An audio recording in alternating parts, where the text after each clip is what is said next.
Hey there, seventh period. This is Mrs. Strasberg coming to you live from a very empty classroom.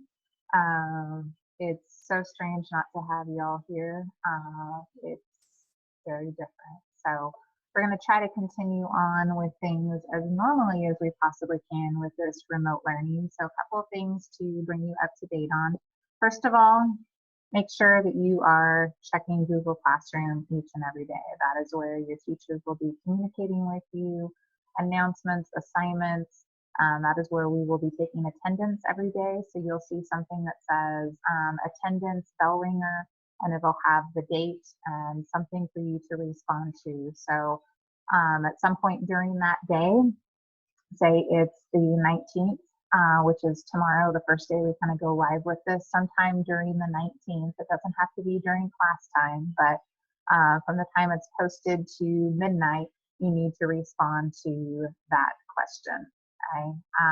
It's just simply on what happened with this day in history. So Google the date, I find some historic event that happened, type that in there and a link to the website that you found it from, and you are marked here and get credit for attendance for that day.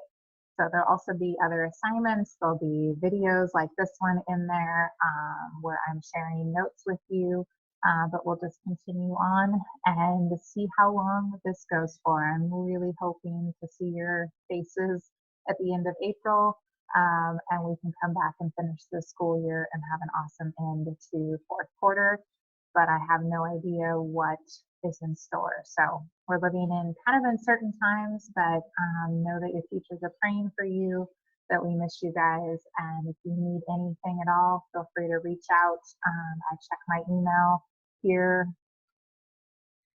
quite a bit during the school day, as I'm allowed to come to school. If I'm stuck at home, which could happen, I'll be checking it from there during the weekdays. So like I said, we miss you guys. If you need anything, please holler. And I'm going to go ahead and wrap up our last little bit of notes from chapter 21. The last time we were together, we were looking at the Great Depression and what FDR was doing to help with that. Okay? You were doing an activity where you had your two columns of what were the problems that needed fixing and which program was going to go along with that to help fix it. So let's wrap this up. I'm going to take just a second here and share my screen with you all. So last little bit of notes from chapter 21. Alrighty. So the worst of times, the best of times. So at this point, we are in the depths of depression. Many people are just kind of hopeless. They don't really understand what's happening or why it's happening. It was kind of hard to believe that the future would be any better. So we have a lot of families who were suffering. A lot of people actually who lived on farms did better than people who lived in the big cities, because a lot of people could harvest what was in their gardens and survive that way. But in New York City, your book talks about how 95 cases of starvation were reported just in 1931. Starvation did occur, but it was more issues of malnutrition and that type of thing. By the way, if you need page numbers for your notes, I'm starting on page 473, the very end of chapter 21. All right, so if you were in a big city, you could go stand in line and probably get soup or bread. Oftentimes those lines were very long, but there were some resources, although limited, that were available. Many people applied for economic relief. There were programs through the government where you could get things for your kids and that type of thing. But many people dealt with issues of homelessness, fathers basically leaving the family, hoping to maybe head out west and find a job out there. But it was a really tough time for families to get through, obviously. Continuing on with issues of race, I'm on page 475. A lot of the hardships fell on African Americans. Your book talks about in 1932, about half of all African American workers were unemployed, a rate of joblessness that was double that of the general population.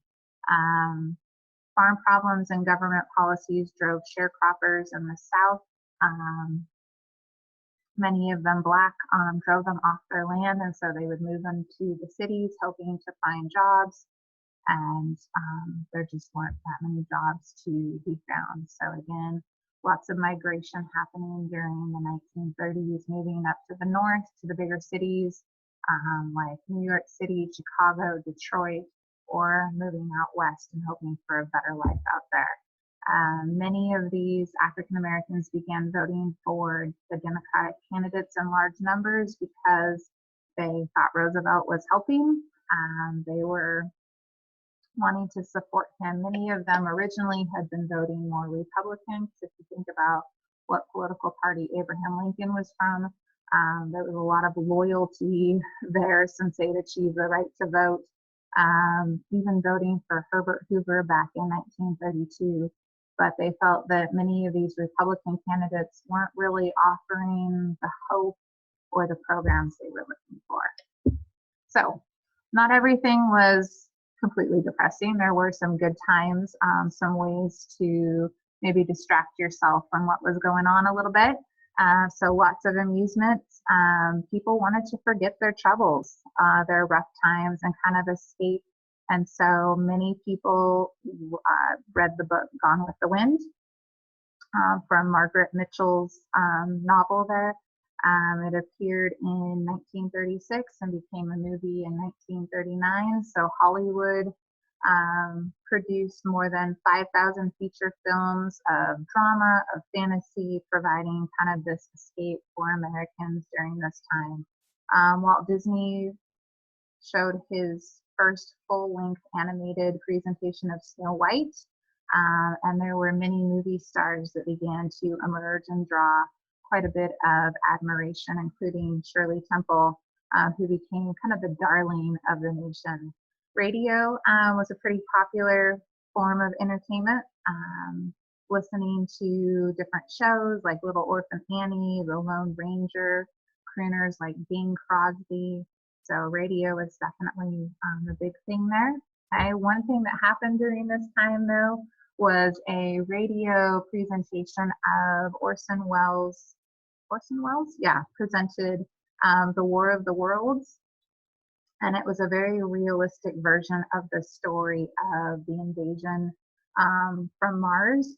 And so thousands of listeners had tuned into this program and were basically terrified because they thought this was more of a news broadcast than a story. And so they thought that the spaceship had landed in New Jersey and were basically freaking out. And so radio officials and public officials tried to kind of quell this growing panic, but it was several days before things settled back down. So kind of a crazy story from the 1930s. Some other diversions that happened in the news. Charles Lindbergh, we talked about him a couple days ago. His baby was kidnapped, all over the news. Other criminal activities with John Dillinger became public enemy number one. You can read about him a little bit more in your book there. Melvin Purvis, an FBI agent who got involved in all of this. Amelia Earhart and her flying career, becoming the first woman to cross the Atlantic. But in 1937, during a rather adventurous around the world flight, she disappeared somewhere in the Pacific. Couple other kind of things that happened to wrap this up were a World's Fair. World's Fairs had been happening previously. This one was in New York in 1939, and the whole kind of theme of it was this world of tomorrow. The fair attracted 45 million visitors to its exhibits, and people really marveled at all these technological innovations that were on display. They had cool rides and General Motors had this Futurama kind of thing that carried fairgoers on this 15-minute tour of America and what it would be like in 1960. So kind of giving people something to look forward to, something to hope for as we head into the 1940s. So that takes us to the end of our slides for today. I'm going to go ahead and stop sharing that. Again, you check in Google Classroom, there will be some activities and different things that you need to be completing as we go along these next few weeks. So hope you're having a good day and thank you for watching. Bye.